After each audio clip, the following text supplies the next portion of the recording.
Հայաստանի ամենաքննարկվող քրեական գործերից մեկով վերջին օրերին նոր զարգացում է արձանագրվել։ Հանրությանը Չաղ Ռուստամ մակարոնով հայտնի Ռուստամ Ստեփանյանի նկատմամբ դատարանը փոխել է խափանման միջոցը։ Երկար ժամանակ կալանքի տակ գտնվելուց հետո նա ազատ է արձակվել, սակայն նրա նկատմամբ շարունակվում են գործել այլ սահմանափակումներ։ Ինչ գործի շրջանակներում էր նա կալանավորված, ինչ զարգացումներ են տեղի ունեցել վերջին 2 տարիների ընթացքում եւ ինչ որոշում է կայացրել դատարանը, այս տեսանյութում ներկայացնում են գործի ժամանակագրությունը։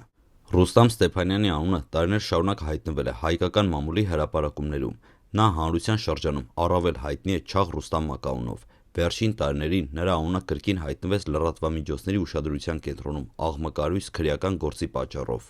2024 թվականի հունիսի 11-ի ուշ երեկոյան Երևանում տեղի ունեցավ մի դեպք, որը մեծ արձագանք ստացավ հանրության շրջանում։ Իրավապահ մարմինները հաղորդեցին, որ Աջափնյակ վարչական շրջանում հրազենի կիրառման միջադեպ է տեղի ունեցել։ Դեպքից հետո հիվանդանոց տեղափոխվեցին մի քանի անձինք, որոնցից մեկը Սերգեյ Գրիգորյանը, առավել հայտնի Ֆազ մակարոնով, ստացված վնասվածքների հետևանքով մահացավ։ Դեպքի առթիվ սկսվեց լայնածավալ քննություն։ Քննիչները ուսումնասիրեցին դեպքի վայրում հայտնաբերված հետքերը, ավտոմեքենաները եւ հավաքվեցին տարբեր ապացույցներ։ Քննության ընթացքում իրավապահները հայտարարեցին, որ քրեական վարույթի շրջանակում մի շարք անձինք ներգրավել են որպես մեղադրյալներ։ Այդ թվում էր նաև Ռուստամ Ստեփանյանը։ Մեղադրանքի համաձայն նա անցնում էր սպանության կազմակերպման գործով։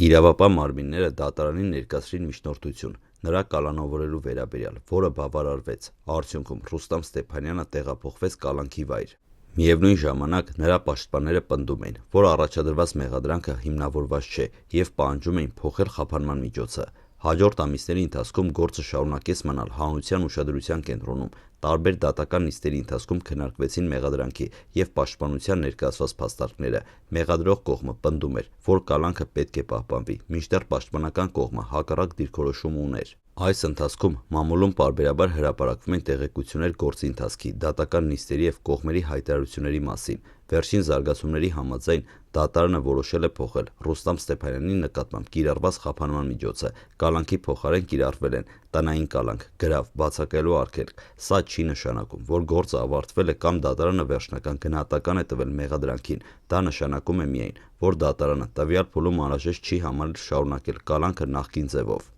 Գործի քննությունը շարունակվում է եւ վերջնական որոշումը դեռ առջևում է։ Դատարանը հետագայում պետք է գնահատի ներկայացված բոլոր ապացույցները եւ որոշի, արդյոք մեղադրանքը հիմնավորում է թե ոչ։ Մինչ այդ գործում է անմեղության կանխավարկածը եւ որևէ անձ չի կարող համարվել մեղավոր, քանի դեռ չկա դատարանի օրինական ուժի մեջ մտած դատավճիռը։ Այսպիսով Ռուստամ Ստեփանյանի գործով արձանագրվել է կարևոր զարգացում։ Երկարատև կալանքից հետո դատարանը որոշել է փոխել խափանման միջոցը եւ կիրառել տնային կալանք, գրավ ու բացակայելու արգելք։ Սակայն գործի վերջնական հանգուցալուծումը դեռ առջևում է եւ առաջիկա ամիսներին հնարավոր են նոր դատական զարգացումներ։